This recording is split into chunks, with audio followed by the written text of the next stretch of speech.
ये विशाल जी हैं, हाटा से आए हैं। इनको जो है हिपैटोमीगेली है और fatty change in the liver grade first, right renal calculus with hydronephrosis and excess bowel gas. क्या क्या हो रहा है अभी आपको? बस दर्द हो रहा दर्द हो रहा है। यहाँ लेके बैठ जाइए। रिपीटेड पेशेंट है सर कि न्यू पेशेंट है? न्यू पेशेंट हैं, अभी आज आए हैं ये। तो इनको जो है हिपैटोमीगेली है और fatty change in the liver है। तो अब इनको ठीक करना है। और ये इलेक्ट्रोपैथी में कैसे ठीक होंगे, तो पहले आप लोगों को सिलेक्शन ऑफ रेमेडी इसमें कैसे करना होगा, इसको चीजों को समझिए। अभी क्या क्या लक्षण हो रहा है, क्या क्या परेशानी है? अभी दर्द हो रहा है, कहाँ दर्द हो रहा है बताइए? यहाँ पे इनको राइट लंबर एरिया में पेन है, सिम्टम है राइट लंबर पेन। और और जब दर्द हो रहा है मतलब चक्कर टाइप आ रहा है, पेन हो रहा है तो चक्कर आ रहा है। कब से है ये परेशानी? एक हफ्ता हो गया। इससे पहले कभी कुछ महसूस नहीं हुआ? अच्छा अच्छा। तो ऐसा होने लगा तो आपने अल्ट्रासाउंड कराया? अच्छा।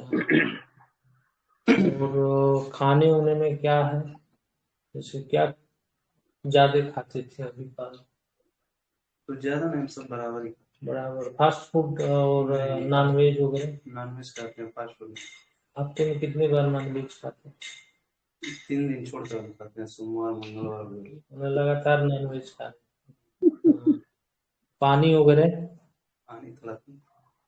पानी कम पीते तो देखिए, जितने लोग नॉनवेज वगैरह खाते हैं ज्यादा मात्रा में, तो इनको जो है पथरी होने की संभावना ज्यादा हो जाती है। किसी भी रोग के कारण पे जाएंगे तो रोग को ठीक करना आसान होगा, क्योंकि जब प्रोटीन की मेटाबॉलिज्म नहीं होगी तो वो ब्लड में जाएगा आपके, और जब किडनी फिल्टर करेगी तो जब जो कण टूटते हैं, अगर वो जा ठीक से मेटाबॉलिज्म नहीं होगा तो स्टोन फॉर्मेट होगा। और इसमें देखिए आपको फैटी लीवर भी हो गया, लीवर पे फैट जम रहा है। इसमें जो है इलेक्ट्रो होम्योपैथी में ट्रीटमेंट इनका बहुत ही आसान है। कि फर्स्ट इनको क्या करना है, हमें सिम्टोमेटिक रेमेडी की इनको दर्द आराम रहे। पेशेंट हमारे पास आता है तो सबसे बड़ी दिक्कत उसकी रोग बाद में ठीक हो, लेकिन उसका परेशानी ठीक रहना चाहिए, नहीं तो पेशेंट आपके पास दिखाएगा नहीं। कोई भी पेशेंट हो तो सबसे पहले उसकी जो मेन सिम्टोमेटिक रेमेडी, इसीलिए मैं जो सिलेक्शन ऑफ रेमेडी बताता हूँ उसमें फर्स्ट द सिम्टोमेटिक रेमेडी, यानी इनको चक्कर आ रही है और ये दर्द राइट साइड में हो रहा है, ये दो मुख्य चीजें हैं इनको। तो इनमें हम इनको एप्लीकेशन की दवाएं दे सकते हैं, या दर्द की इसी में हमारे वहाँ जो दवाई है उसको दे सकते हैं। फिर इनके आर्गन को हम डिटेक्ट करेंगे कि क्या क्या आर्गन होगा इनमें। तो फर्स्ट इनको जो है, मान लीजिए कि पेन हो रहा है, तो पेन इनको पथरी के वजह से हो रहा है, स्टोन के वजह से पेन हो रहा है, तो हम इनमें सिम्टोमेटिक रेमेडी जो है, जो हमारी दर्द की दवाई है सिम्टोमेटिक, जो अप्लीकेट कराते हैं वहां पे, तो हम इनको F2 दे सकते हैं, यस F5, C5, या ये आप अपने अनुसार इसको कर सकते हैं। देखिए इसमें S5 भी अप्लीकेट करवा सकते हैं, S6 भी अप्लीकेट करवा सकते हैं। और फिर हम WE ये अप्लीकेट करवा सकते हैं, वहां गद्दी दे करके अप्लीकेशन जो है वहां करवा सकते हैं। अगर वहां पे मैंने पहले भी बताया कि अगर एप्लीकेशन वाली दवाएं अगर आपको देनी है तो उसमें क्या सिलेक्शन करना है, कि फर्स्ट अंग वहाँ क्या है, अंग क्या प्रभावित है, दूसरा नर्वस सिस्टम, तीसरा वहाँ पे सर्कुलेटरी सिस्टम, मतलब वहाँ इन्फ्लामेशन हुआ है, कंजेशन हुआ है, डिजनरेशन हुआ है, उस हिसाब से वहाँ एप्लीकेशन वाली दवाएं हम सेलेक्ट करते हैं। ठीक है। उसके बाद इलेक्ट्रिसिटी में भी आप देखेंगे तो आपकी WE और YE जो है वो और RE जो है नर्व की दवाई है, BE जो है इन्फ्लामेशन की है, GE जो है डिजनरेशन की है। तो इसमें जो सेलेक्ट करना है उसी हिसाब से आप सेलेक्ट कर सकते हैं इन चीजों को। अब आते हैं कि इनके अंग, तो अंग में इनकी किडनी और लीवर दो चीज गड़बड़ है, यानी कि एक तो स्टोन बना हुआ है और लीवर पे फैट जमा हुआ है। तो हम इनको लीवर की दवाई जो है देंगे फैट की,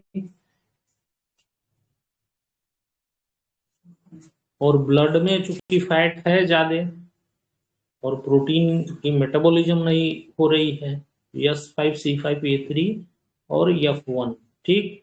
फिर आएंगी किडनी की, तो किडनी की दवाई S6C6, और जो डायूरेटिक हमारी दवाई है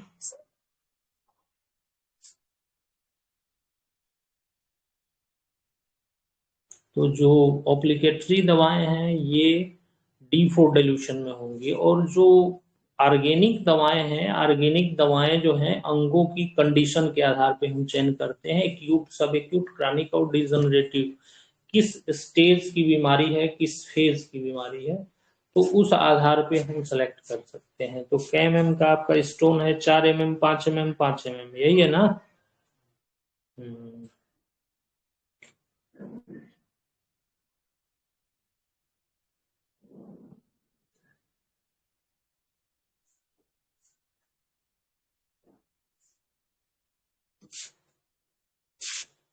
और पिलाने वाली दवाओं में WE और YE दे सकते हैं इनको, जो दर्द में इनको राहत देगी। दो दवाई जो है, एक ऑप्लिकेशन और एक पीने वाले में। बाकी आप कारण का इलाज करेंगे, क्योंकि लीवर बीमार है और किडनी प्रत्यक्ष रूप से अंग जो है किडनी है और अप्रत्यक्ष अंग लीवर है इनका।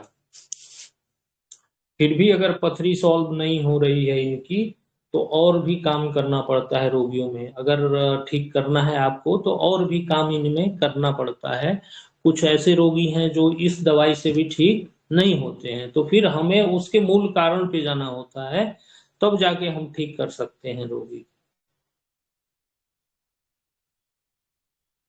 तो आसान है इस तरीके से सिलेक्शन करना और इस तरीके से आपको दवा देना। Good morning sir. Good morning. Late हो गई थोड़ा। अरे तो लेट नहीं होना चाहिए ना। मैं आपको लाइव डेमो भी पेशेंट पे करा रहा हूँ। मेरा प्रयास है कि आपको प्रैक्टिकल भी कराएं, यहीं से बैठे बैठे आप चीजों को कर सकते हैं।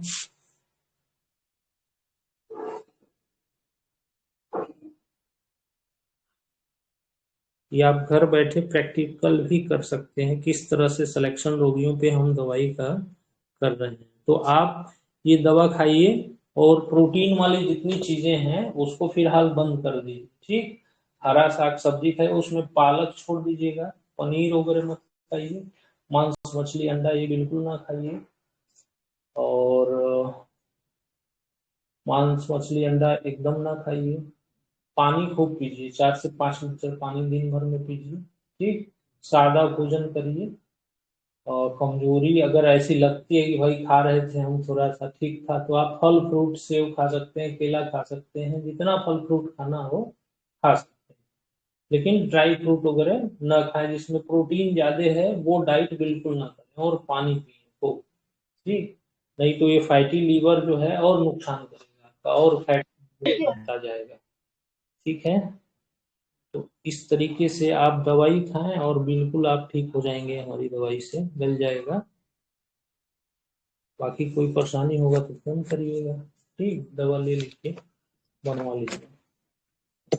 तो इस तरीके से हमने इसमें जो अपने पेटेंट्स दिए हैं वो भी आप देखेंगे तो लीवोवेल है लीवर पे, और कल्कोवेल है सिम्टोमेटिक रूप से। जितनी हमारी टैबलेट्स होती हैं वो सिम्टोमेटिक होती हैं, और जितनी हमारी ड्रॉप्स होती हैं वो ऑर्गेनिक और कारणों पे काम करने वाली होती हैं। तो मैंने जो अपने पेटेंट्स वगैरह भी बनाए हैं वो उसी अनुसार हैं आपके। जैसे मैंने उसमें सिलेक्शन ऑफ रेमेडी किया हुआ है, वैसे इसको भी मैं उसी अनुसार मैंने बनाया हुआ है। तो आसानी से चला भी सकते हैं इन चीजों को साथ में, जिससे कि काम आपका और तेज हो सकता है और बढ़िया हो सकता है। इसको चलाने का भी तरीका जैसे इलेक्ट्रो होम्योपैथी रेमेडी है, वैसे इसको भी चलाने का तरीका है, जैसे उसको चलाते हैं वैसे इसको चलाते हैं आसानी से। तो हमने इस विधि को काफी आसान बना दिया है, सिलेक्शन ऑफ रेमेडी, चाहे वो हमारी पेटेंट्स का करें या इसका भी करें, दोनों का आसान है। तो आप सीख सकते हैं और कर सकते हैं इलेक्ट्रो होम्योपैथी में। हमें इस तरीके से करना चाहिए। दे दीजिए। तो जितने भी साथी जुड़े हुए हैं, जुड़ते हैं हमारे YouTube चैनल पे भी, जितने साथी जुड़े हैं, आप हमारी क्लासेस में जुड़ेंगे तो हम प्रैक्टिकल डेमो भी देते हैं आपको कि कैसे रेमेडी सेलेक्ट की जाती है। और नए चिकित्सकों के लिए तो हमारा संस्थान जो है एक ऐसा है कि आप बहुत आसान तरीके से चीजों को सीख सकते हैं और कर सकते हैं, प्रैक्टिस बेहतरीन कर सकते हैं। कोई चिकित्सक केवल दवा बता देता है कि ये चलाइए, लेकिन हमारा जो खासियत है, हम लोग जो बताते हैं आपको कि रेमेडी कैसे सेलेक्ट करना है। जैसे इनको हिपैटोमीगेली था और ये स्टोन है और गैस बन रहा है पेट में। अगर फैटी लीवर होगा तो गैस बनेगा ही इनको। तो हमें मरीज को ठीक करना है तो फर्स्ट सिम्टोमेटिक रेमेडी, यानी कि जो जहां पे इसको प्रॉब्लम हो रही है मरीज को, वो प्रॉब्लम हमें सॉल्व करनी है। वो तो मैटी ने हमें दिया हुआ है सिम्टोमेटिक रेमेडी, जिससे कि हम आसानी से किसी भी रोगी के दर्द वगैरह को शांत कर सकते हैं। लेकिन वो दर्द शांत करने से रोग ठीक होता नहीं है। इसके लिए आपको उस आर्गन को जो प्रत्यक्ष रूप से दिख रहा है कि वहां बीमारी है, और एक दूसरा आर्गन जो मूल कारण है अप्रत्यक्ष रूप से जो दिखता है, उसको हमें ठीक करना पड़ेगा। ठीक, तब जा करके हम रोगी को कंप्लीटली क्योर कर सकते हैं इलेक्ट्रो होम्योपैथी से। और जो डिल्यूशन की जो विधि है देने की, वो बहुत ही आसान है कि आप किस तरीके से इसको कर सकते हैं। प्रैक्टिकल रूप में मैं बताता भी हूँ कि कैसे आप कर सकते हैं, क्योंकि लीवर इनका लंबे समय से बीमार रहा होगा। ऐसा थोड़ा है कि एक दिन में स्टोन बन गया, लंबे समय से इनका लीवर बीमार रहा होगा। धीरे धीरे धीरे धीरे ये स्टोन का, तो हमें इसमें क्या करना है कि रक्त और रस को प्यूरिफाई करना है, हमारा जो टारगेट है इलेक्ट्रो होम्योपैथी में। और जो अंग उस रक्त और रस को दूषित कर रहा है, उस अंग को ठीक कर देना है, रोगी ठीक हो जाएगा। इसमें कोई बड़ी चीज नहीं है, बशर्ते कि आपका कॉन्सेप्ट क्लियर हो जाए इलेक्ट्रो होम्योपैथी में। तो जितने लोग जुड़े हैं इसको सीखते जाइए, उसी आधार पर प्रैक्टिस करते जाइए, और अपने व्यू जरूर हमारे चैनल पे दीजिए। लोगों को बताइए कि हम इस व्यू से काम कर रहे हैं, तो इस सोच से, इस तरीके से काम कर रहे हैं, तो हमें बहुत अच्छा लाभ मिल रहा है और वो हमें कॉन्फिडेंस दे रहा है। वो तरीका हमको खुद को मतलब एक कॉन्फिडेंस डेवलप हो रहा है। तो लोगों को बताइए, जिससे से ज्यादा लोग जो है हम लोगों से सीखें, जुड़ें। और इलेक्ट्रो होम्योपैथी जो है जो एक ऐसे काल से गुजर रही है जिसमें अभी उन्होंने बहुत अच्छा कहा कि बहुत बड़े बड़े लोग जो है दूसरी पैथियों का सहारा ले रहे हैं, अपने को इलेक्ट्रो होम्योपैथ कहते हैं। तो मैं उनको भी वहां आमंत्रित करता हूं कि भाई आप सीखिए आकर के। आपको कोई इसमें शर्म और लज्जा वाली बात नहीं होनी चाहिए। आप सीखिए हमारी पैथी को, और आपके लिए और आसान है। आप पुराने हैं, अनुभवी हैं, तो आपको तो करना और आसान हो जाएगा। चीजों के लिए और आसानी से कर सकते हैं और अच्छा नाम कमा सकते हैं, अच्छा काम कर सकते हैं, बढ़िया कर सकते हैं। तो इस तरीके से हमारे YouTube चैनल पे आपको प्रैक्टिकल भी मिलेगा देखने को कि कैसे हम रोगी को सेलेक्ट कर रहे हैं। हर दिन हम 1-2 रोगी पे सेलेक्ट करके आपको सिखाएंगे, बताएंगे, जिससे कि जन जन तक हमारी इलेक्ट्रो होम्योपैथी पहुंचे और हम सिस्टमेटिक रूप से इलेक्ट्रो होम्योपैथी को कैसे आगे बढ़ा सकते हैं अपनी पैथी को।